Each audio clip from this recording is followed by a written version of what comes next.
네, 반갑습니다. 마가의 예수 이야기의 최재웅 목사입니다. 네, 어느덧 마가의 예수 이야기 이 성경 개관 벌써 10번째 시간이 되었습니다. 오늘이 마지막 시간이 될 것 같은데요.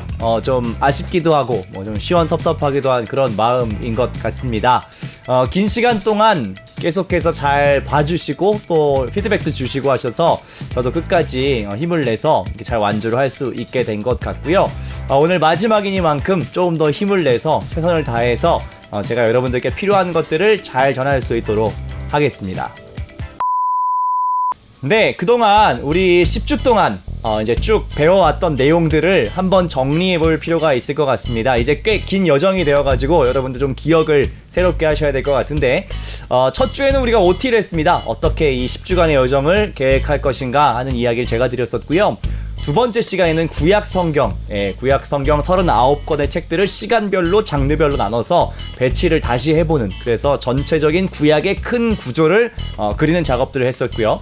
3주차에는 동일하게 신약 성경을 같은 방식으로 우리가 정리를 해봤죠. 시간과 장르별로 또 27권의 책을 정돈을 해봤었고, 그 중에서도 우리가 보려고 하는 이 복음서, 사복음서에 대한 간단한 정리를 했었습니다. 4주차부터 본격적으로 마가복음의 이야기들을 시작했었죠. 특별히 마가복음에서 이야기하는 하나님 나라라고 하는 것이 어떤 개념인가 하는 것을, 이 키워드를 같이 정리를 했고요. 5주와 6주에는 실제로 예수님의 사역들을 통해서 죽기와 치유가 어떤 의미가 있는지, 또 목자로서의 예수님, 교사로서의 예수님 어떠한 의미가 있는 것인가 하는 것을 함께 살펴보았습니다. 7주차에는 하나님의 아들로서의 예수 그리스도의 정체성, 이것도 마가복음에서 얘기하는 아주 중요한 키워드인데요. 그것을 한번 정리를 해봤었고, 8주차 마지막에는 마가복음의 궁극적인 어떤 저자의 의도인 제자도, 예수 그리스도를 따르는 제자의 길이란 무엇인가에 대해서 우리가 함께 고민해 봤습니다. 그리고 지난 시간인 9번째 시간은요, 이제 마가복음하고는 조금 다른 주제지만 우리가 그리스도인으로 살면서 꼭 알아야 될 성례전에 대해서 정리를 했습니다. 세례가 무엇이고 성찬이 무엇이며 이것을 우리가 어떻게 받아들이고 대해야 되는가에 대한 얘기를 했었고요. 오늘은 마지막으로 특별히 교회력, 이거는 여러분들이 많이 들어보지 못했을 수도 있지만 사실 들으면 그런 것이구나 라고 잘 이해하실 수 있는 것입니다. 사실 개념 자체가 정리가 잘 안 돼서 그렇지 이미 우리의 이 신앙생활 속에서 굉장히 중요한 비중을 차지하고 있는 교회의 절기, 특별히 개신교가 기념하고 지키는 이 절기의 의미들을 한번 살펴보는 시간을 갖도록 하겠습니다. 그러면 이제 본격적으로 교회력에 대한 특강을 한번 시작해 보도록 하겠습니다. 첫 번째는요, 이런 이야기를 던지면서 시작하고 싶은데, 시간에는 어떠한 의미들을 우리가 담을 수 있다라고 하는 이야기입니다. 여러분 몇 년 정도를 살아오셨나요? 대부분 어떤 자기가 살아온 이 세월들이 있을 거고, 그 세월 속에서 나에게 좀 중요한 의미가 있는 어떤 시간들이 있을 겁니다. 어떤 순간들, 사건들이 있겠죠. 저는 사실 이제 내년에 앞자리가 이제 바뀌게 되는데 좀 충격이에요. 저도 이렇게 됐다는 게 약간 놀라운데, 아무튼 이제 그렇게 됐습니다. 적지 않은 시간을 살아오면서 저의 인생의 타임라인에도 어떠한 중요한 의미들을 가지는 사건들이 분명히 있었던 것 같습니다. 저의 인생에도 중요한 어떤 사건들이 있었겠죠. 중요한 의미를 가지는, 내가 이렇게 쭉 돌아보니까 이러이런 사건들이, 언제 있었던 이런 사건은 좀 이런 의미가 있었던 것 같아 라고 생각하는 게 저에게도 분명히 있더라고요. 한번 정리를 해봤는데요, 몇 가지 중요한 사건들이 떠올랐던 것 같아요. 일단은 태어나는 게 중요하겠죠. 네, 저는 1982년 6월 8일에 태어났습니다. 출생이 일단 굉장히 중요한 사건이겠고요. 이 세상에서의 삶이 시작된 거니까 출생도 굉장히 중요하고, 또 어떤 것들이 제 이 유년기에 중요한 키워드였을까 생각해보면, 저는 굉장히 만화를 좋아하는 사람이었어요. 여기 나와 있는 지금 이 캐릭터 있죠? 이 만화 캐릭터를 제가 직접 그린 거예요. 왜냐면 만화 그리는 걸 되게 좋아했고, 만화 보는 것도 좋아했고, 그래서 제 유년 시절에 굉장히 많은 비중은 이 만화에 있었어요. 게임이나 만화 이런 것들을 접하고 즐기는 그런 것이 저에게는 굉장히 중요한 키워드였고, 비밀이지만 어릴 때 제가 처음으로 어떤 직업에 대한 꿈을 꿨던 것은 사실 만화가였어요. 만화가가 되고 싶었어요. 둘리나 드래곤볼 이런 걸 보고서 만화가가 되고 싶다 뭐 이런 생각을 했었기 때문에 만화라고 하는 키워드가 또 저의 인생에선 되게 중요한 하나의 또 뭐 사건이자 키워드였던 것 같고요. 그 다음에 음악인데 이거는 제가 한 중학교 때부터 좀 더 본격적으로 이렇게 관심 갖게 된 취미예요. 특별히 이제 밴드 음악을 되게 좋아했어요. 락 밴드, 좀 센 음악들, 막 그 시끄러운 음악들을 되게 좋아했어가지고 그래서 제가 고등학교 땐 실제로 친구들하고 마음 맞는 친구들과 같이 락 밴드를 하기도 했습니다. 저는 락 밴드 마그네티코어의 세컨 기타리스트였어요. 유치하죠. 하지만 그 당시엔 정말로 온 마음을 다해서 즐기면서 했던 기억이 나는데 어쨌든 음악이라고 하는 것도 제 인생에 있어서 굉장히 좀 중요한 키워드고 뭐 락 이후에는 뭐 힙합도 굉장히 좋아했고 또 아시는 분들은 아시겠지만 제가 뭐 힙합을 좋아하다 못해 뭐 가사도 쓰고 녹음도 하고 뭐 만들기도 하고 음악 작업도 뭐 취미지만 소소하게 하고 있는 것도 여러분들이 또 아시는 분들은 아시더라고요. 또 어떤 키워드가 있나 생각해보면 선교라고 하는 키워드도 저한테는 되게 중요한 사건이었던 것 같아요. 청년이 되면서부터 교회에서 진행된 여러 가지 아웃리치나 선교 활동 또 이런 것들을 통해서 제 안에 어떤 신앙도 많이 성장했고 그런 신앙의 경험들도 확장되면서 자연스럽게 이것이 또 저의 어떤 사역으로의 또 이렇게 인도받는 또 하나의 계기가 되기도 했던 것 같습니다. 그리고 유학이라고 하는 어떤 중요한 사건도 있었어요. 제가 일본에서 2년 동안 유학 생활을 했었습니다. 대학을 졸업하고 저는 바로 취업하거나 직장을 갖지 않았고 조금 더 배우고 싶고 알고 싶은 게 있어가지고 일본에서 이제 공부를 했었어요. 물론 이제 그 계획도 중간에 좀 수정이 돼가지고 어학연수만 마치고 다시 귀국하긴 했지만 일본에서의 유학 생활도 저의 인생에 있어서는 되게 중요한 어떤 사건이자 의미라고 생각을 했고요. 그리고 나서 이제 신학 공부를 하게 됐죠. 유학을 마치고 돌아와서 이제 신학 공부를 해야겠다라고 생각해서 2012년에는 신학교에 들어갔고요. 그리고 이제 공부를 이제 신대원에서 3년 동안 잘 하게 되었죠. 그리고 2013년부터는 본격적으로 전도사 사역을 시작하게 됐습니다. 이것도 저의 인생에 굉장히 중요한 사건이었죠. 그동안은 어떤 배움의 자리 혹은 청년으로서 그냥 뭔가 이렇게 공급받는 자리에 있었다면 이제는 내가 누군가를 또 돌보고 섬기는 어떤 길에 들어섰다. 그래서 2013년에 어떤 사역도 저의 인생에 있었던 중요한 의미들이 있었습니다. 자, 이런 여러 가지 키워드들을 생각해 보니까 이게 다 어떠한 시점에 일어난 일들이에요. 예, 분명히 있죠. 출생도 날이 있고 만화를 좋아했던 시기가 있고 음악에 푹 빠졌던 시기가 있고요. 청년 때 어떤 선교나 이런 여러 가지 경험들을 했던 시기도 있었고 유학도 기간이 분명히 있고 신학 공부도 언제부터 언제까지 했다 이게 있고 사역도 역시 지금 2013년부터 시작해서 2020년까지 현재 사역을 하고 있다. 뭐 이런 이제 스토리들이 있고 시간이랑 다 연관이 돼 있어요. 보니까 약간 이런 식으로 연도를 매길 수 있겠더라고요. 출생한 연도, 뭐 어렸을 때 만화 좋아했던 시기, 음악 좋아했던 시기, 뭐 첫 선교가 언제였고, 뭐 유학은 언제 갔고 이런 것들이 다 이렇게 연도를 매길 수가 있단 말이죠. 그래서 한 사람의 인생을 이렇게 시간에 맞춰가지고 어떤 사건들을 배열해 보면 이런 식으로 인생의 어떤 그래프를 그릴 수 있다는 거예요. 몇 년도에 출생, 몇 년도에 뭐가 관심이 있었고 어떤 것들이 나한테 중요했고 이런 식으로 타임라인에 따라서 어떤 중요한 사건들을 배열할 수 있다는 것이죠. 이거 이제 인생 그래프라고 하는 말이 있더라고요. 이런 식으로 그리는 거예요. 인생 곡선. 그래서 0세부터 뭐 몇 세까지 이렇게 쭉 어떠한 나의 중요한 사건들 그리고 이 사건이 나한테 뭐 플러스였는지 혹은 마이너스였는지 자기소개를 할 때 그냥 이렇게 두서없이 막 설명하는 게 아니라 이런 인생곡선 그래프를 그려가지고 설명하면 좀 더 자기의 삶에 대해서 이렇게 정확하게 좀 정리를 할 수가 있겠더라고요.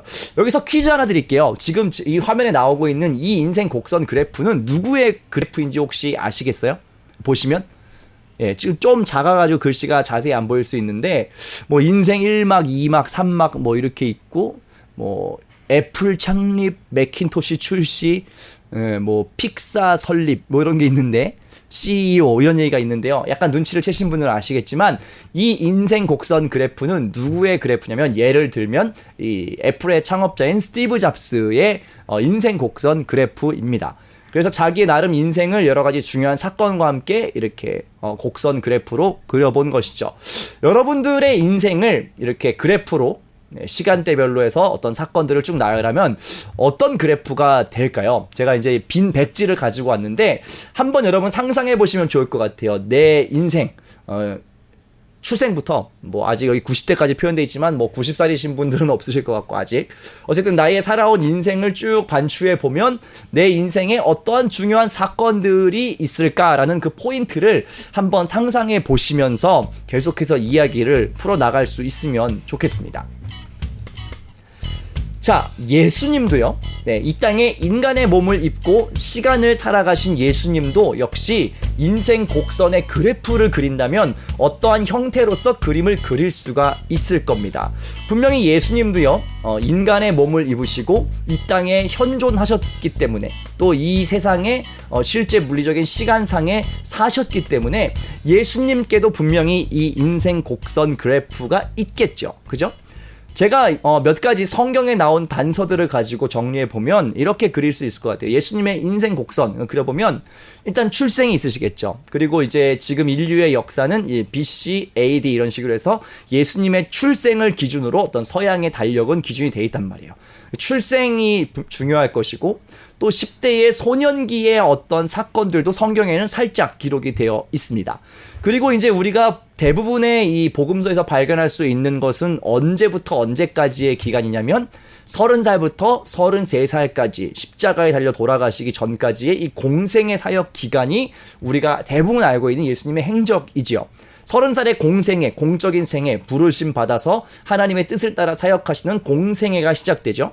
그리고 잘 아시는 것처럼 33살의 나이에 3년간 사역하시고 십자가를 지시고 돌아가셨다가 부활하시고 그리고 승천하시는 것까지가 이 땅에서 예수님의 행적의 전부다라고 말씀드릴 수가 있겠죠. 물론 이 이후에 승천하셔서 하나님 보좌 우편에 앉아 계시는 것 현재까지도 계속 진행형이지만 그건 일단 뭐 이 세상에서의 물리적인 시공간에 국한된 얘기는 아니니까 예수님이 육신을 입고 있다는 계실 때를 기준으로 생각하면 0세부터 33세까지를 우리가 이렇게 타임라인으로 그려볼 수가 있을 것 같습니다. 중요한 사건들 몇 가지를 얘기해 조금만 더 세부적으로 살펴보면 좋을 것 같아요. 예수님의 출생이 일단 중요한 의미겠죠. 예수님께서 동정녀 마리아의 몸에 태어난 아들로서 태어난 이 사건이 아주 중요한 사건이죠. 시작이 되겠죠. 성탄이죠. 그 다음에 유년기에 대한 기록은 사실 많지는 않고 누가복음에 조금 나오는데 여러분들이 예수님의 유년기에 대해서 제일 잘 알고 계시는 사건이 아마 이 성전에서 6월절에 성전에 올라가서 랍비들과 함께 대화하는 성경 교사들과 함께 이 성경에 대해서 읽고 대화하고 토론했던 그래서 엄마 아빠가 이 예수가 없어지는 줄 알고 깜짝 놀랐는데 여기서 발견된 그래서 너 왜 여기 있니 물어봤더니 내가 내 아버지의 집에 있어야 될 것을 알지 못하였습니까? 이런 굉장히 심오한 말을 남겨서 뭔가 이 마리아를 이제 물음표 상태로 만들었던 이런 사건이 예수님의 유년기의 사건이 될 것 같고요. 이제 본격적으로 30살에 공생애를 시작하게 되죠. 광야에서의 시험을 마치고 이제 본격적으로 사역을 시작하게 되는데 특별히 예수님의 사역을 시작하게 되는 가장 지표화되는 중요한 사건이 세례였죠. 세례 요한에게 세례를 받음으로써 성령이 역사하셨고 그 성령의 역사함으로부터 이제 본격적인 예수님의 사역이 시작되게 됩니다. 3년간 열심히 사역하시고 이 땅에 하나님 나라를 전하시고 또 약한 자를 치유하시고 하나님 말씀을 전하시고 그 모든 사역을 마치신 뒤에 하나님의 그 시간표에 따라서 예수님은 어떻게 되시죠? 네, 십자가에 못 박혀 돌아가시게 됩니다. 잘 아시는 골고다의 예수님의 십자가 처형 사건이지요. 그러나 이 사건이 끝이 아닌 것을 역시 또 우리는 알고 있습니다. 예, 죽으신 지 사흘 만에 다시 부활하시게 되죠. 네. 그리고 이 부활 후에 40일 동안 이 땅에 계시면서 많은 제자들과 무리들을 만나시고 자기의 부활한 것을 알리신 뒤에 어떻게 하시죠? 네, 40일 뒤에는 승천하셔서 하나님 보좌 우편에 앉아 계시고 지금도 통치하시는 그렇게 보좌 우편에서 앉아 계시는 상태이죠. 이제 우리는 이 타임라인에서 또 어떤 것들을 이제 기다릴 수 있죠? 예수님의 재림. 그러나 이것은 아직 오지는 않은 거예요. 약속은 하셨지만 그 재림, 다시 오심은 우리가 기다리고 있는 사람들이죠. 그 재림의 약속을 기다리는 사람들이고요. 그리고 승천 이후에 예수님께서 무엇을 명령하시냐면 너희가 흩어지지 말고 한 곳에 모여서 약속한 것을 기다려라 라고 이야기합니다. 누가복음에 나오는데요. 그 약속한 것을 기다리라의 약속한 것이 무엇이었냐? 바로 성령이었어요. 예수님이 공생애를 시작하실 때, 사역을 시작하실 때 임하였던 그 성령의 역사가 이제는 사도들, 제자들에게 임했을 때 이 사람들이 권능을 받아서 뭘 하기 시작합니까? 복음 전도를 하게 되지요. 그만큼 성령은 무언가를 새롭게 시작하는 영입니다. 그래서 성령 강림 사건과 사도들의 복음 전도, 그리고 그 성령의 역사가 지금까지도 계속 진행되고 있는 현재 진행형의 사건이라는 것이죠. 이렇게 예수님의 사건을 이렇게 쭉 정리해 보면 출생부터 죽으시고 부활하시고 승천하실 때까지, 그리고 그 이후에 또 하나를 첨가하자면 성령이 이제는 그 제자들에게 그리고 우리들에게까지 전해져서 계속해서 이 복음의 역사가 이어져 가고 있다라는 것, 여기까지 우리가 좀 정리를 해볼 수가 있을 것 같습니다. 그런데 이 수많은 사건들을 우리가 기억하고 까먹지 않으려면, 이것을 계속해서 새롭게 인식하려면 무언가 장치가 있으면 좋을 것 같아요. 어떤 장치가 있으면 좋을까요? 아까 말씀드린 것과 같은 인생 곡선 그래프 같은 것을 갖고 있으면 우리가 헷갈리지 않겠죠. 저도 그냥 이렇게 얘기하면 막 두서없이 얘기해요. 나한테 이런 사건도 있었고 이런 사건도 있었고, 근데 막 뒤죽박죽이잖아요. 그런데 이렇게 타임라인 같은 걸 쭉 그려서 그래프처럼 그려놓고 이렇게 중요한 사건들을 점 찍어서 이렇게 표시해 놓으면 까먹지 않게 되죠. 왜요? 이건 시간상으로 이렇게 정돈돼 있고 의미들이 다 부여돼 있으니까 이렇게 하면 기억하기가 되게 쉽단 말이에요. 어떠한 장치와 틀이 있으면 이 사건들을 놓치지 않고 잘 기억해낼 수 있다는 것이죠. 그래서 후대의 그리스도인들은 이 교회력이라고 하는 것을 활용하기 시작했죠. 교회력이라는 것이 여러분 처음 들어보는 말일 텐데, 쉽게 얘기하면 이런 거예요. 달력 같은 거라고 생각하면 돼요. 그러나 교회의 달력, 이렇게 생각하시면 돼요. 그리스도인들, 신앙을 가진 사람들의 공동체인 교회의 달력이다 라고 생각하시면 편할 것 같아요. 까먹지 않기 위해서 어딘가 시간의 흐름에다가 이 사건들을 잘 기록해 놓았다, 거기에 의미를 담아 놓았다 하는 것이 교회력이라는 것이죠. 아직은 좀 생소한 개념일 것 같아서 교회력이 무엇인가를 조금 더 깊이 살펴보도록 하겠습니다. 교회력에 대해서 한번 알아보죠. 처음 듣는 분들이 아마 대부분일 것 같은데, 제가 힌트를 살짝 드리면 여러분들은 이미 교회력에 대해서 충분히 많이 알고 있습니다. 보신 적도 있을 거예요. 어디서 보셨을까 생각해보면 주보에서 아마 보신 기억들이 있으실 것 같은데요. 저희 교회 주보에는 그게 표시가 돼 있는지 제가 지금 갑자기 좀 기억이 가물가물한데, 주보의 첫 표지에 오른쪽에 위에 보통 뭐가 써 있을 거냐면 2020년 제 몇 호 몇 호 주보 이렇게 써 있고, 그 옆에 몇 주, 부활 후 몇째 주일, 이런 거 써 있는 거 혹시 보신 기억이 있으실 겁니다. 아마 이 교회력에 대한 감각이 있는, 그런 것에 대한 인식이 있는 교회들은 보통 주보에 그게 표시돼 있을 거예요. 주후 몇 년, 그리고 몇 번째 부활절로부터 몇째 주, 이런 것들이 써 있을 겁니다. 그게 바로 교회력이에요. 교회의 어떤 이 시간 개념을 교회의 의미로서 해석해 놓은 거죠. 그냥 우리가 일반 달력으로 하면, 제가 이걸 촬영하고 있는 오늘 날짜는 7월 9일이에요. 목요일이에요. 그런데 우리는 단순히 어떤 일반적인 그냥 세상의 달력뿐만 아니라 교회의 어떤 시간의 흐름을 따로 갖고 있다는 거죠. 왜요? 교회의 이 역사적으로 중요한 사건들을 기억하기 위해서 교회력이라는 거를 우리 신앙의 선배들은 만들어 두었습니다. 교회력 좀 더 살펴보면, 예를 들면 이런 거예요. 여러분들이 이미 상당히 많이 알고 계시는 것인데 보실까요? 대강절, 보통 대림절이라고 하죠. 예수 그리스도의 성탄을 기다리는 절기. 그리고 성탄, 영어로 크리스마스라고도 하는 12월 25일 크리스마스가 있고요. 그 뒤에 뭐가 있어요? 주현절이라고 하는 조금 생소한 것이 보일 거고요. 사순절이 그 다음에 있는데, 사순절 많이 들어보셨죠? 교회에서 가장 큰 절기 중에 하나로 지키는 것이 사순절이고요. 그리고 그 사이에 조금 빨갛고 짧게 되어 있는 순환주간, 고난주간이라고 우리는 보통 말하는데, 예수님의 이 고난을 기억하는 특별한 마지막 일주일 있고요. 그 다음 부활절이 있고요. 이게 부활절이 왜 이렇게 크냐면, 부활 후 성령 강림절까지의 50일 기간이라서 좀 길게 돼 있는 거예요. 부활 주간이죠. 엄밀히 말하면 부활 주간이 있고요. 그 다음 사이에 성령 강림하는 사건을 기념하는 성령 강림절이 하나 있고, 그리고 성령 강림 후로 다시 대림절이 될 때까지 꽤 많은 한 절반에 가까운 기간이 이렇게 또 배정이 되어 있습니다. 그러니까 교회력은 쉽게 얘기하면 뭐냐면 예수 그리스도의 이 생애와 사역의 의미를 기준으로 해서 1년 동안의 시간을 이렇게 루틴으로 만들어 놓은 거예요. 이게 보면 사실 계속 원형인 이유가 계속 매 해마다 반복되는 거예요. 여러분, 이 해마다 반복되는 건 이미 잘 알고 계시잖아요. 성탄절 매년 오죠.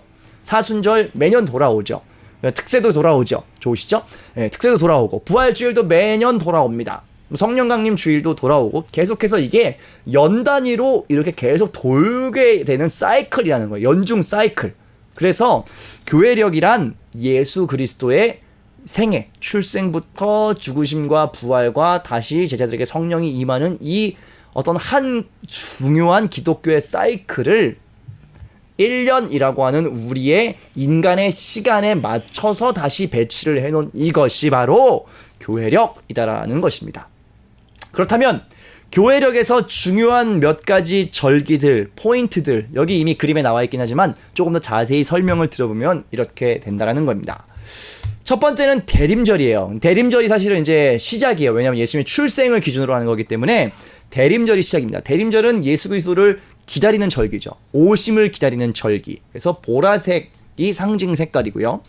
성탄절은 이제 그리스도의 탄생. 이거 너무 뭐 잘 아시죠? 12월 25일 성탄절. 그래서 예수님의 탄생을 기념하는 절기입니다. 탄생하셨으니까 이제는 뭐가 되셔야 돼요? 나고 자라셔야죠. 그래서 그 다음 절기는 주현절이라고 하는 것인데 아마 주현절은 여러분들이 별로 개념이 없으실 거예요. 왜냐면 주현절의 의미를 잘 살려서 뭔가 이렇게 다루는 교회들이 별로 없어요. 대부분 성탄, 다음 바로 사순절 이렇게 넘어가기 때문에 주현절에 대해서 별로 다루지 않는데 사실 우리 이 기독교의 신앙의 역사 속에선 주현절 굉장히 중요한 의미를 갖고 있어요. 뒤에 좀 설명해 드릴게요. 예수 그리스도의 신성을 확인할 수 있는 것이 주현절이고요. 상징색은 녹색입니다. 다음은 잘 아시는 사순절. 이거는 사실 교회에서 굉장히 비중 있게 지키기 때문에 많은 분들이 그 의미도 알고 있고 뭐 기간이나 어떻게 지내는지 이런 것도 잘 알고 계시는 것 같아요. 그리스도의 순환을 깊이 묵상하는 40일 동안의 시간. 상징 색깔은 보라색입니다. 약간 패턴이 보이세요? 보라색, 흰색, 녹색. 다시 보라색 나왔죠. 그럼 그 다음 뭐가 나올 것 같아요? 네, 흰색이 나오겠죠. 부활. 예수님의 죽으시고 부활하신 사건. 그래서 부활은 생명을 의미하는 흰색으로 되어 있습니다. 이 루틴들이 보이세요? 보라색, 흰색, 녹색. 보라색, 흰색. 그 다음 뭐가 나올 것 같아요? 녹색이 나올까요? 죄송하지만 성령 강림절 빨강색이 나옵니다. 성령 강림하는 사건. 불의 의미이기 때문에 빨강 색깔로 이제 절기의 색깔이 되어 있고요. 성령이 이제 제자들에게 임하는 그러한 사건을 기념하는 절기입니다. 그 뒤로는 이제 일반주기라고 해서 다음 대림절까지의 아까 그래프에서 보신 한 반년에 가까운 이 꽤 긴 시간들을 우리가 이제 일반 주기, 성령 강림 후에 그냥 일반적인 이제 그 성령 시대를 살아가는 우리 교회의 어떤 절기라고 생각하시면 되고 상징색은 녹색입니다. 이런 식으로 어떤 루틴들을 가지고 1년 동안의 시간이 이렇게 배치가 되어 있는 것을 보실 수가 있을 겁니다. 그러면 제가 이 각각의 절기들을 조금 더 깊이 설명을 드려보도록 할게요. 대략적으로 감각들은 있을 텐데 뭐 주현절 이런 것들은 여러분들이 자세히 들어본 적이 별로 없으실 것 같아서 제가 한 번 더 깊이 설명을 드리도록 하겠고요. 각각의 절기에 대한 좀 중요한 포인트들도 같이 이야기해 드리도록 하겠습니다. 먼저는 대림절입니다. 이 모든 1년의 절기, 교회력의 시작이 사실은 대림절입니다. 자, 대림절은 일단 기간이 언제냐면 성탄절 12월 25일로 우리가 보통 지키는 성탄절을 기준으로 했을 때 그 앞쪽으로 4번의 주일이 대림절입니다. 네, 그러니까 주일에 시작하는 거죠. 성탄절은 어떤 요일이 될지는 매해마다 바뀌겠지만 일단 성탄절을 기준으로 해서 그 앞으로 거꾸로 세서 4번의 주일이 대림절입니다. 그리고 절기의 색상은 왕을 상징하는 보라색입니다. 자색이라고 성경에 써 있는데 실제로 보라색은 성경에서 왕을 상징하는 왕의 권위를 상징하는 것입니다. 제가 오늘 보라색을 입고 있는데 왕의 권위를 상징하는 색이 보라색. 남색이네요. 죄송합니다. 보라색은 이제 왕의 색깔이에요. 왜 왕의 색깔이냐? 그 당시 시대에 굉장히 구하기 어려운 염료의 색. 그러니까 옷감 중에서도 가장 귀한 옷감이 보라색이에요. 그래서 가난한 사람들은 입을 수가 없어요. 왜냐면 이 보라색 염료를 만드는 게 그 당시에 어떤 뭐 꽃이나 이런 염료를 얻을 수 있는 곳에서는 이게 가장 흔치 않은 색깔이었다고 해요. 지금은 뭐 다 이제 합성 염료를 쓰니까 어떤 색이든지 쉽게 만들 수가 있지만 그 당시에는 이 보라색을 물들일 수 있는 그 재료들을 정말 구하기 힘든 재료들이었다고 해요. 그래서 왕이나 아주 이 부자들만 입을 수 있었던 색이 보라색이었다고 합니다. 어찌되었건 왕의 상징인 보라 색깔이 대림절의 절기의 색깔입니다. 대림절은 어떤 특징이 있냐면 특별히 빛이라는 모티브가 굉장히 중요해요. 그래서 대림절의 이 교회의 전통은 우리 교회에서도 아마 자주 하고 있는 걸 제가 기억하는데 5개의 초를 준비해서 매 주마다 초 하나하나씩을 켭니다. 그러니까 5개 중에 대림절 첫 주에 하나 켜고요. 그 다음 주에 하나 켜고요. 그 다음 주에 3번째 켜고요. 그리고 마지막 4번째 대림절에 한번 켜고요. 그럼 이 남은 건 언제 켜는 거죠?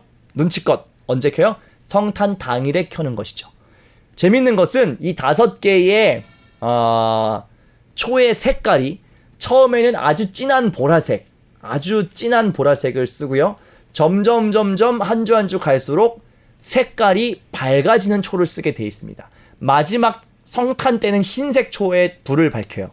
이게 어떤 의미냐면 우리 인간이 어둠 속에 죄악 속에 머물러 있는데 그 죄악의 현장에 빛이신 거룩하신 예수 그리스도가 임한다란 뜻이 있어요. 그래서 처음에는 아주 짙은 보라색의 초에 불을 붙이고 한 주 한 주 가면서 점점 이 기다림을 우리가 더 선명하게 생각하는 거예요. 지난주에 얘기했던 성례전, 성찬처럼 눈에 보이는 어떠한 상징을 통해서 우리가 이렇게 캄캄한 어둠 가운데 있는데 주님이 점점점 가까이 오실수록 밝아지고 우리의 어둠이 떠나가는 것이구나 라는 것을 보여주기 위해서 이 진한 보라색에서 흰색으로 한 주 한 주 초 색깔을 바꿔가면서 거기에 예배 드릴 때마다 불을 새롭게 붙이게 됩니다.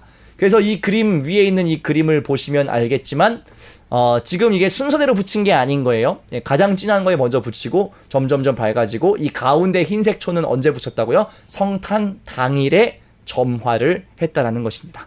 대림절은 기다림의 절기예요. 특별히 인간의 이 어두운 현장, 죄의 현장, 인간의 이 어떤 죄로 인해 묶여있는 이 포로된 현장에 주님이 오시는 것을 기다리는, 그러니까 간절함의 절기죠. 사실 대림절을 저는 교회에서 좀 더 진지하게 묵상하며 지낼 필요가 있어요. 우리가 보통 사순절을 엄청 진지하게 보내잖아요. 저는 대림절도 충분히 우리가 그런 기다림의 시간으로, 근데 이게 대림절이 교회에서 지키기가 좀 쉽지 않은 이유는 뭐냐면 연말이에요. 보통 11월 말 12월 초 이렇게 되니까 약간 연말 분위기 때문에 막 정신없이 그냥 흘러가요. 그냥 크리스마스를 기다리느라고 막 정신이 없어. 근데 사실 저는 이 대림절은 사순절만큼이나 우리 자신의 실존을 생각하면서 정말 주님이 이 땅에 빛으로 오시지 않으시면 우리는 살 수 없는 존재들입니다 라는 그런 마음을 가지고 차분하게 우리의 삶을 돌아보며 기다려야 되는 절기다 라고 생각을 합니다. 자, 대림절 이제 끝나고 그 다음 성탄절이 되죠. 4주간의 대림절을 지나서 이제 12월 25일인 성탄절을 맞이하게 됩니다. 절기 색상은 아까 말씀드린 것처럼 보라색에서 점차 밝아지면서 성탄절 당일에는 어떤 색을 쓴다고요? 흰색. 왜요? 거룩함과 빛을 상징하는, 빛으로 오신 예수 그리스도를 상징하기 때문에 절기의 색상은 흰색입니다. 특히 죄인된 인간을 구원하시기 위해서 하나님께서 이 우주적인 개입, 이제 어떤 하나님의 세계에서 인간의 세계로 개입하시는 중요한 사건이고요. 인류의 고통과 슬픔의 자리에 찾아오신 그 그리스도를 우리가 기쁨으로 맞이하는 절기입니다. 저는 그래서 너무 이렇게 들뜨는 성탄의 의미, 막 크리스마스 막 뭐 캐롤 틀고 막 이런 느낌보다는 정말 대림절을 우리가 잘 지켜왔다면 이 성탄이 우리에게 조금은 더 차분하고 깊은 의미로 다가올 수 있지 않을까. 정말 감사가 넘치겠죠. 그냥 막 뭐 노래 틀고 막 신나고 막 춤추고 그런 기쁨이라기보다는 정말 내가 주님이 없이는 죽을 수밖에 없는 그런 죄된 존재인데 그런 나에게, 그런 이 인간의 세상 속에 주님 친히 오셨구나라는 걸 생각했을 때는 우리가 조금 더 깊은 감사를 느낄 수 있지 않을까라고 생각합니다. 자, 성탄 이후에는 이제 주님 자라나시고, 근데 유아기에 대한 건 어떤 절기로 우리가 특별히 갖고 있진 않아요. 그런데 이제 주현절이라고 하는 절기가 사순절 사이에 있습니다. 이때 언제냐면 1월 2일부터 8월 사이에 껴있는 주일을 보통 우리 개신교에서는 주현절로 지킵니다. 그런데 여러분들 주현절에 대한 이해가 거의 없으시죠? 저도 어릴 때는 주현절이라는 말 자체도 들어본 적이 거의 없고 그냥 주보에 써있는 것만 봤는데 아무도 이걸 설명해 주지 않았어요. 주현절이 뭔지 설명도 안 해줬고 저 역시도 별로 궁금하지가 않았습니다. 주보 모퉁이에 써있는 주현절, 이게 뭐 별로 중요하지 않은 것 같았죠. 실제로 뭐 신앙생활을 하거나 예배드리는 거에 별 지장이 없었고, 뭐 주현절이라고 해서 교회 학교에서 오늘은 주현절이니까 이렇게 이런 의미를 가지고 지킵시다 라는 얘기를 들어본 적도 죄송하지만 거의 없었던 것 같아요. 제가 신학교에 가서 나중에 공부를 할 때에야, 이 교회력에 대해서 공부를 할 때에야 주현절, 영어로 에피파니라고 하는 것이 있구나라는 것을 그제서야 알았어요. 그러니까 여러분들께 제가 일단 이걸 설명해 드리고 싶은 이유는 주현절도 굉장히 중요한 의미죠. 예수님의 공생애의 시작을 알리는 사건이에요. 특별히 신성을 가진 예수 그리스도가 이 땅에 오셔서 30년 동안은 그냥 평범한 인간으로 사시잖아요. 그냥 목수의 일을 하면서 사시다가 이제는 공적인 생애를 시작하면서 이 땅에 예수 그리스도의 사역이 본격적으로 드러나게 됐다. 그러니까 주님의 현현이란 뜻이에요. 주님이 나타나셨다. 갑자기 나타난 건 아니죠. 뿅 나타난 건 아니지만 그동안은 그냥 한 사람의 청년으로서, 그냥 인간으로서의 삶을 30년간 사셨다면 이제 주님의 부르심을 따라 공적인 생애를 시작하기 때문에 주님의 현현이 나타났다. 그래서 주현절이라고 하고요. 조금 더 구체적으로는 예수님의 공생애를 시작하는 사건인 아까 말씀드린 세례의 사건을 상징하는 것입니다. 절기의 색상은 녹색이 되겠습니다. 그래서 주현절은 예수님의 사역을 본격적으로 시작한다라고 하는 의미가 담겨 있습니다. 이 주현절, 오늘 처음 들어보신 분들이 많을 텐데 이 주현절에 대한 것도 여러분들이 기억하시면 좋겠습니다. 1월 2일부터 8일 사이에 있는 주일이 주현절로 기념하고 지키는 주일, 예수님의 본격적인 공생의 사역을 우리가 기억하자라는 것이 주현절의 의미가 되겠습니다. 그 다음 교회력은 여러분들이 너무너무 잘 아시는, 아마 교회 다니는 분들 중에 가장 비중 있게 이해하고 계시고 매년 하고 계시고 뭐 특세를 하든지 뭘 하든지 계속 함으로써 아무튼 몸에 잘 새겨져 있는 절기가 사순절일 것 같습니다. 사순절의 기준은 부활절을 기준으로 해서 그 전 40일, 그래서 순이라고 하는 게 숫자 10이에요. 10. 그래서 사순절, 그러면 40일 이런 뜻입니다. 영어로는 렌트, 영어가 아니고 독일어인가요? 렌트라고 하는 이름을 갖고 있고요. 절기의 색상은 고난을 상징하는 보라 색깔, 슬픔을 의미하는 보라 색깔이 되어 있고요. 사순절의 특별히 첫 시작은 무조건 수요일이 되게 돼 있어요. 왜 그럴까요? 부활 주일이잖아요. 부활이 이 주일로 기준되어 있기 때문에 무조건 40일을 뒤로 빽하게 되면 수요일이 무조건 스타트가 돼요. 근데 이 사순절을 시작하는 수요일은 특별히 어떤 호칭이 붙어있냐면, 별명이 붙어있냐면 제의 수요일, 영어로 하면 Ashes Wednesday 이렇게 돼 있어요. 제의 수요일, 제라고 하는 건 여기 지금 그림에 있는 이 타고 남은 제 있죠. 흙, 이렇게 먼지 훅 불면 날아가는 이 제.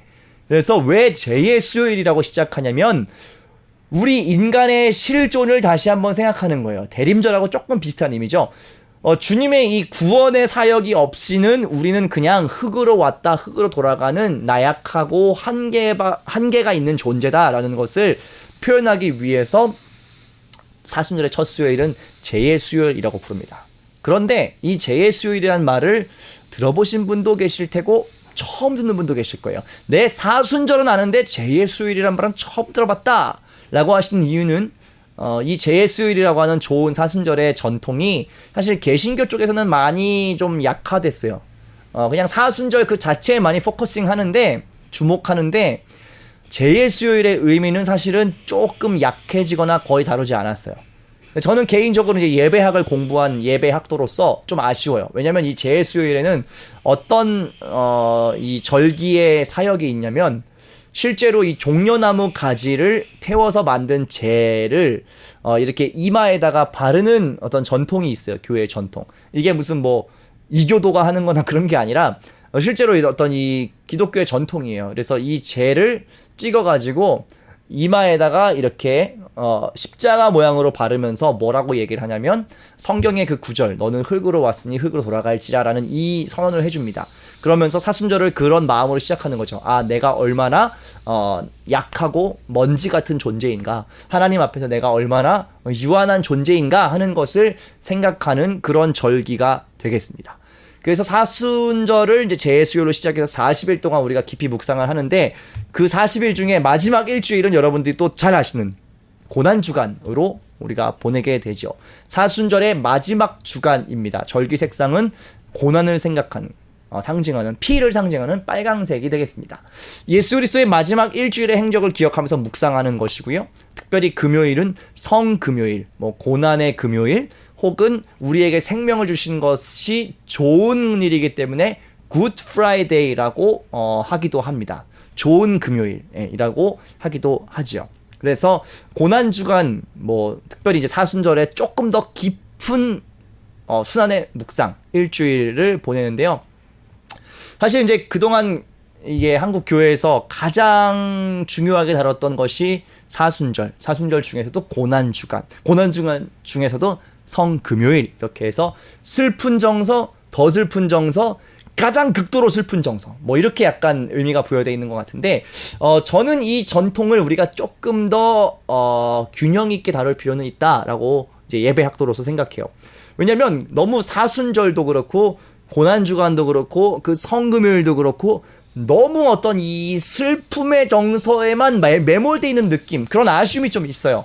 물론 슬픈 일이죠. 예수님께서 우리를 위해서 이 살과 피를 주시며 막 채찍을 맞으시고 너무 어떻게 보면 정말 가슴 아픈 일이잖아요. 내 죄 때문에 주님 그렇게 되셨다. 슬픈데 너무 우리가 사실은 이 슬픔의 정서에만 깊이 매몰돼 있다 보니까 정말 사순절의 참된 의미, 나에게 생명을 주신 그 은혜가 감사하면 그 감사의 마음도 표현할 수 있었으면 좋겠고, 저는 또 우리에게 값없이 생명을 주신 그 은혜가 우리가 생각난다면 또 누군가 우리가 그 생명을 흘려보내야 될 어떤 것들도 같이 고민하고 이렇게 됐으면 좋겠는데 너무 그냥 우리의 어떤 좀 정서적인 슬픔에만 좀 매여있지 않나, 그런 아쉬움이 있습니다. 그래서 이 고난주간도 단순히 그냥 뭐 하지 말고 뭐 끊고 뭐 미디어 금식하고 이거 안 되고 이거 안 되고 이거 안 되고 놀지 말고 뭐 가지 말고 할 거 하지 말고 게임하지 말고 이런 거에만 너무 매몰될 것이 아니라 오히려 적극적인 선을 실천하고 주님의 마음으로 살아가는 법을 훈련하는 좀 그런 시간으로 고난주간을 보내고 성금요일을 보내면 좋겠다 하는 그런 좀 추가적인 발전적인 제언을 드려봅니다.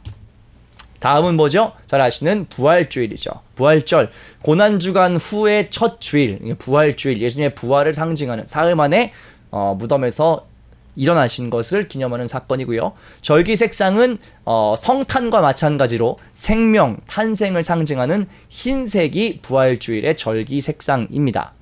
생명의 탄생을 의미하는 계란을 주고받는 전통도 이 기독교의 전통 속에서 생겨나게 됐고요. 그래서 지금도 우리가 부활절 그러면 보통 이 부활절 계란을 떠올리죠. 왜요? 이 단단한 껍데기를 뚫고 생명이 나오는 것을 예수님이 단단한 돌무덤에서 부활하신 것을 상징하는 의미로 이렇게 어떤 형상화를 시킨 거죠. 그래서 부활을 기념하기 위해서 뭐 계란을 주고받는 이런 전통도 오래된 기독교의 전통이고요.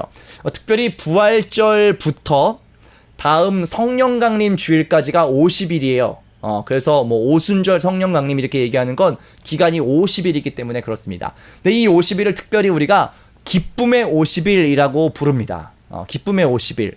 근데 이것 역시 한국 교회에서 지금 사실 이렇게 보편적으로 인식되어 있지는 않아요. 그냥 부활절 하면 우리가 보통 하루만 그냥 와 기뻐하고 막 두당두당 막 찬양하고 막 부활하셨다 막 하고 계란 나눠주고 막 이렇게 하는데, 사실 부활절은 기쁨의 50일이라고 하는 이 긴 기간, 어떻게 보면 사순절보다 더 긴 50일 동안의 부활을 계속해서 기념하고 기뻐하는 의미가 있고요.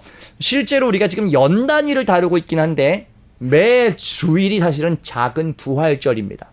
매 주일마다 우리는 뭘 기념하는 거냐면 예수 그리스도의 죽으심과 부활하심과 다시 오실 것을 우리는 매 주일 예배마다 계속 기억하는 거예요. 그렇기 때문에 부활절은 사실은 어떤 하루의 날, 딱 한 날, 무슨 생일처럼 부활절 하루 이게 아니라 기쁨의 50일 혹은 매 주간 드리는 52주의 예배 속에서 계속해서 이 부활의 의미는 새롭게 리뉴얼 돼야 된다라는 말씀을 드려봅니다. 그 다음은 성령 강림 주일이죠. 이 50일이 지난 다음에 부활주일 후 50일째 되는 주일은 성령 강림 주일로서 절기 색상은 불, 성령이 불처럼 이렇게 불의 혀처럼 임하잖아요. 그래서 불을 의미하는 빨강색이 절기의 색상이고요. 승천 후에 제자들에게 약속하신 이 성령이 실제로 임하게 된 것을 기념하는 사건, 그리고 또 하나 성령 강림의 중요한 의미는 교회의 공동체로서의 시작을 상징하는 의미입니다. 그러니까 예수님을 따르는 사람들이 그동안은 그냥 어떤 제각각 어떤 무리였다면 이제는 성령의 역사하심을 통해서 교회의 시대가 시작됐고 선교의 역사가 본격적으로 시작된다는 것을 상징하는 절기가 되겠습니다. 성령 강림절 사실 뭐 한 날로서는 지키지만 우리가 이 성령 강림절의 지속적인 의미를 깊이 돌아보지는 않는 것 같은 아쉬움이 있어요. 왜 그러냐면 성령 강림절부터 다음 대림절까지 사실 거의 6개월에 가까운 시간을 우리는 성령의 시대로 살아가는 거예요. 물론 이제 이게 너무 긴 절기, 거의 반년에 가까운 긴 절기여서 특별히 어떤 절기의 의미들을 많이 담지는 않았지만 성령 강림 주일 이후로 다음 대림절까지를 우리 이제 일반 주기, 일반 연 주기 이렇게 얘기를 하고요. 녹색, 이제 보통 일반 주기이기 때문에 녹색을 사용하고요. 성령 강림 후 대림절이 될 때까지의 일상적인 절기인데 일상적이라고 해서 아무런 의미가 없는 것이 아니라 방금 말씀드린 이제 교회의 시대로부터 다시 대림절, 주님이 오실 때까지의 이 절기인데, 자, 눈치가 빠르신 분들은 보세요. 성령 강림 사건으로부터 교회가 시작되고 주님이 다시 하늘을 돌아서 주님이 다시 오는 것을 기다릴 때 그런 이 대림절에는 단순히 2000년 전에 성탄의 의미만 있을까요? 대림절에는 어떤 의미가 같이 더블로 포함될 수 있을 것 같아요? 어떤 오심이요? 주님의 다시 오심이요. 그래서 이 일반 주기를 보내는 우리의 마음은 어떤 마음이어야 되냐면 성령 강림을 통해서 이제 우리가 권능을 받았고 교회의 시대를 살고 있고 그럼 뭘 기다려요? 우리는 주님의 다시 오심을 기다리잖아요. 그러니까 이 대림절이 매해 물론 돌고 있고 반복되는 것처럼 보이지만 그 대림절의 의미에는 우리가 뭐를 추가적으로 담아내야 되냐면 주님의 다시 오실 것을 기다리는. 그래서 대림절은 사실 재림을 기다리는 의미도 있어요. 왜요? 그 2000년 전에 인간의 역사에 뚫고 들어오신 그 주님이 이 어둠과 흑암 속에 찾아오셨던 것처럼 우리가 살고 있는 지금 이 시대도 어쩌면 마지막 때고 어둠의 때고 악한 것이 너무나 이렇게 편만한 시대이기 때문에 이 상황 속에 주님의 재림을 다시 한번 기다린다라는 의미도 있습니다. 그렇기 때문에 일반 주기는 그냥 별일 없이 넘어가는 주기 이게 아니라 그 주님의 재림을 다시 한번 우리가 준비하는 교회의 시대요 성령의 시대로서 이 일반 주기를 보내면 되겠다라는 것입니다. 자, 정리를 해보면요, 이 교회력은 무엇을 기억나게 하는 것이냐면 예수 그리스도의 생애와 그 예수를 따르는 사람들의 교회 공동체의 리듬을 기억하게 하는 것이 교회력이다라는 말씀을 드릴 수가 있겠습니다. 아는 것도 있으실 테고 새롭게 들어본 절기들도 있을 텐데 이 교회력은 1년 동안 계속 해마다 반복되면서 우리한테 무엇을 훈련시키느냐? 예수 그리스도의 생애를 기억하게 하고 또 성령을 받은 우리가 교회로서 어떻게 살아가게 될 것인가, 또 재림을 기다리는 자로서 우리 제자들 그리스도인들은 어떠한 삶을 살아야 되는가를 계속해서 기억하게 만드는 것이 교회력이라는 것이죠. 예수 그리스도의 생애와 교회의 공동체. 자, 그러면 이제 정리를 해보죠. 교회력을 우리가 기억한다는 것은 어떠한 도움이며 어떻게 그것을 지키며 살아갈 것인가 하는 얘기를 마지막으로 드리고 싶습니다. 교회력을 저는 이렇게 얘기하고 싶어요. 신앙생활의 리듬이다. 신앙생활의 루틴이다. 저는 이렇게 얘기하고 싶습니다. 왜냐면요, 우리가 사실 시간이라고 하는 이 하나님이 준 하나의 사이클 속에 살아가는데요, 우리는 보통 그냥 세상의 달력 혹은 세상의 기념일, 뭐 세상의 그냥 공휴일, 뭐 어떤 계절의 변화 이런 것들에 대한 감각은 잘 있는데 교회력에 대한 감각이 없으면 우리는 뭘 쉽게 잊어버리냐면 예수 그리스도의 생애와 의미들, 또 우리 교회가 지금 어떻게 걸어가고 있는가 하는 것을 잊어버리기가 참 쉽죠. 그러니까 옛 신앙의 선배들은 1년 단위의 이 시간 속에 예수 그리스도의 그 사건들을 촘촘하게 배열해 놓은 거예요. 그리고 교회가 그것을 기억하고 지키고 계속 의미를 새롭게 하라고 주님 오실 때까지 이 연 단위의 루틴 속에서 계속 예수님을 생각하라고 이것을 넣어놓은 것이죠. 신앙의 루틴이고 신앙의 리듬이라는 것입니다. 그러면 우리가 매 주일의 예배에 특별히 이것들을 넣어놨기 때문에 교회력을 따라서 예배하고 절기를 기념하게 되면 어떤 감각이 생기느냐? 예수 그리스도를 좀 더 선명하게 주목할 수 있는 좋은 효과가 있어요. 그러니까 절기 무시하고 그냥 이런 거 다 예를 들어서 한번 상상해 보세요. 1년 동안 예배를 52주 드리는데 절기에 대한 것들은 하나도 안 지키고 그냥 싹 빼고 그냥 예배만 계속 드린다. 그러면 얼마나 우리의 예배가 드라이하고 좀 건조하고 그냥 의미 없이 드려지는 예배가 되지 않을까 하는 생각을 해보게 돼요. 다행히 이 절기들이 있기 때문에 우리는 그때그때 계속 예수님을 떠올릴 수 있게 되고요. 아, 이 예배에서 예수님의 이러이러한 부분이 좀 더 부각되는구나를 우리는 좀 더 선명하게 발견할 수 있다는 것이죠. 저는 그래서 교회의 예배 안에 이 교회력에 대한 이 의미들이 좀 더 분명하게 살아나는 예배가 저는 중요하다고 생각합니다. 안타깝게도 많은 교회들이 그냥 교회의 행사나 뭐 사역의 스케줄 이런 거는 되게 꼼꼼히 챙기는데요. 생각보다 교회력과 뭐 절기와 절기의 색상과 뭐 그런 의미와 이런 것에는 별로 관심이 없는 것 같아요. 근데 이 안에 엄청난 보물이 숨겨져 있다고요. 무슨 보물이 숨겨져 있어요? 예수 그리스도의 생애를 우리가 1년 동안 깊이 생각하고 묵상할 수 있는 좋은 소스들이 이 교회력 안에, 절기 안에 담겨 있다는 거예요. 저는 그래서 우리의 예배가 무엇을 지향하는가, 교회력에 따라서 예수 그리스도와 그것을 따르는 우리 제자들의 이 신앙의 리듬을 좀 더 선명하게 해주는 것이 됐으면 좋겠다라는 생각이 듭니다. 사실 제가 여기 다루진 않았지만 교회력에 따른 설교를 할 수도 있어요. 이 절기에 맞춰서 특별한 절기의 그 날짜만의 설교가 아니라 사실 우리의 신앙의 선조들은 이미 교회력에 따라 어떤 것들을 설교할 것인가에 대한 설교의 본문 같은 것도 교회력에 맞춰서 다 구상을 해놨어요.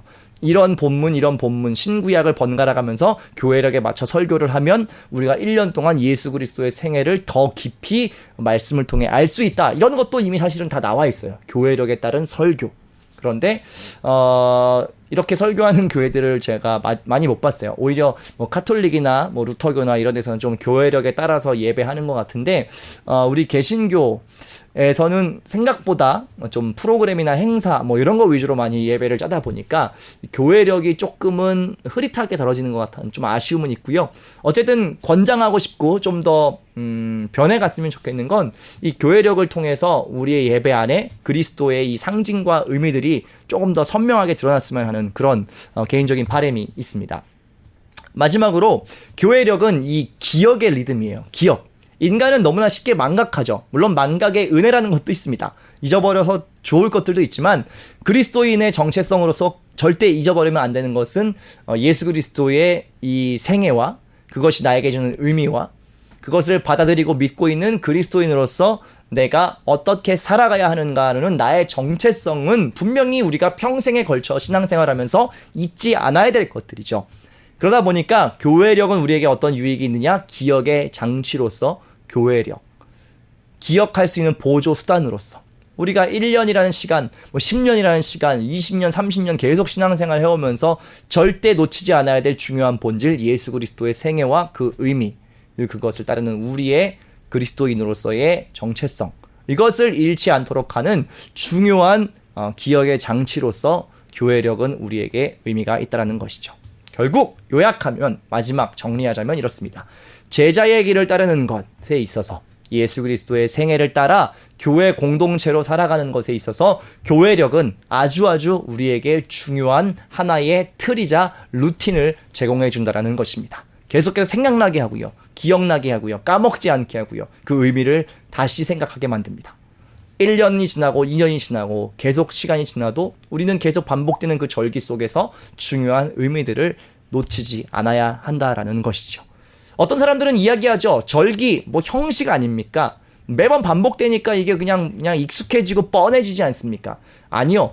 절기는 사실 절기 자체가 나쁘거나 절기 자체가 우리한테 뻔함을 주는 게 아니라 그것을 너무 소홀히 여기는 우리의 태도 때문에 뻔해지는 것이지, 절기 자체는 사실 나쁘거나 부정적인 것이 아니에요. 이것을 우리가 어떻게 잘 살려내고 잘 다뤄내느냐에 따라서 이것은 우리에게 어마어마한 축복이 될 수도 있고, 반대로 그냥 형식과 틀만 남은 것이 돼버릴 수도 있다는 것이죠. 저는 그래서 제자의 길을 따라가는 우리 그리스도인들이 이 절기가 주는 유익을 잘 알았으면 좋겠어서 오늘 이 강의를 준비했고, 그 절기에 따라서 예수 그리스도의 삶을 우리가 계속해서 조명하고 우리가 걸어가는 교회로서의 여정에 힘을 얻기를 바라는 마음으로 저는 이것을 준비했다라는 것입니다. 이것이 교회력이 우리에게 주는 유익이고 의미고, 우리가 왜 교회력을 조금 더 우리의 신앙생활에서 익숙한 것으로 만들 필요가 있는가 하는 것입니다. 이렇게 우리가 10강의 내용들을 정리를 해봤습니다. 오늘은 특별히 교회력에 대해서 좀 꼼꼼하게 정리를 해보았습니다. 오늘 이 강의를 들으면서 질문이나 알고 싶은 것, 좀 더 설명이 필요한 것들이 있으시다면 연락처를 통해서 연락해 주시고 질문해 주시면 좋겠고요.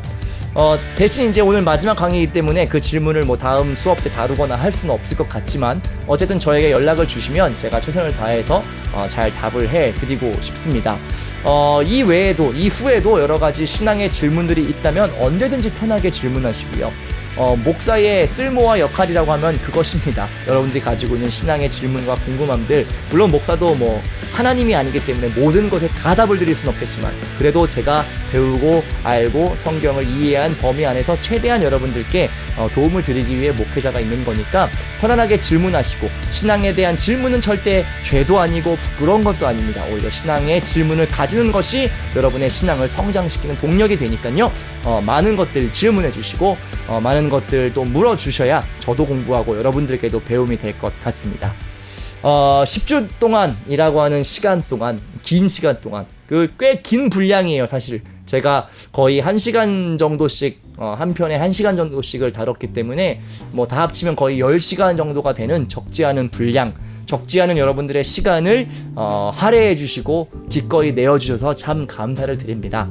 특별히 첫 주부터 마지막 주까지 한 번도 안 빼고 개근하시고 다 중간에 끊지 않고 끝까지 보신 분들은 제가 정말 하나님 은혜 주시기를, 특별한 은혜를 주시기를 제가 간절히 기도하도록 하겠습니다. 저도 참 중요한 경험이었던 것 같고요. 처음으로 어떻게 보면 온라인으로 이렇게 소통하고 뭔가를 가르치는 경험들은 저도 거의 처음이었던 것 같은데, 부족함도 많았을 겁니다. 또 이렇게 자주자주 계속 꾸준히 해야 되는데 중간에 사역들도 있고 그래서 좀 뜨문뜨문 올라간 것도 있어서 또 기다리시는 분들께는 또 그러한 것에 대한 죄송한 말씀도 드립니다. 어찌됐건 한 3월부터 해서 7월 초까지 거의 넉 달, 한 3개월 되겠군요. 한 3개월 동안 잘 진행할 수 있어서 감사했고, 어쨌든 큰 하나의 여정을 좀 잘 이렇게 마무리 짓는 것 같아서 저에게도 굉장히 보람이 있고요. 뜻깊은 것 같습니다. 바라는 것은 이제 계속해서 뭐 코로나의 상황 속에서 저희가 있고, 어쨌든 좀 이렇게 대면에서 만나기가 힘든 시간들도 좀 장기화될 것 같은데, 저도 개인적으로 기대하고 바라는 건 뭐 이 강의는 이제 끝나지만 좀 여러 가지 새로운 주제를 가지고도 만날 수 있으면 좋겠고요.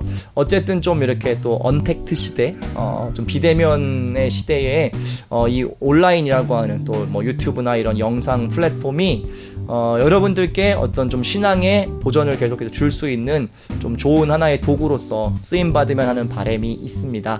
저도 기회가 닿는 대로 계속 여러분들 좀 이렇게 유선상으로도 만나고 싶고요. 계속 좀 소통할 수 있는 그런 채널들, 루트들을 만들어서 여러분들의 신앙에 뭔가 하나라도 좀 도움이 될 수 있도록 저도 계속해서 고민하고 노력하도록 하겠습니다. 10주 동안 정말 잘 따라와 주셔서 감사하고요. 어떤 분들이 보시는지 제가 다 알 수 없어서 뭐 일일이 이름을 불러드리고 막 누구에게 감사합니다 뭐 이런 얘기를 하긴 어렵지만, 정말 이 영상을 끝까지 봐주시는 모든 분들께 감사드리고 정말 작게나마 도움이 되는 시간이었기를 바라면서 10주간의 모든 강의를 마치도록 하겠습니다. 정말 감사하고요. 또 다음 기회에 더 좋은 또 컨텐츠로 좋은 이야기들 가지고 찾아뵐 수 있으면 좋겠습니다. 지금까지 마가의 예수 이야기의 최재욱 목사였습니다. 정말 감사드립니다.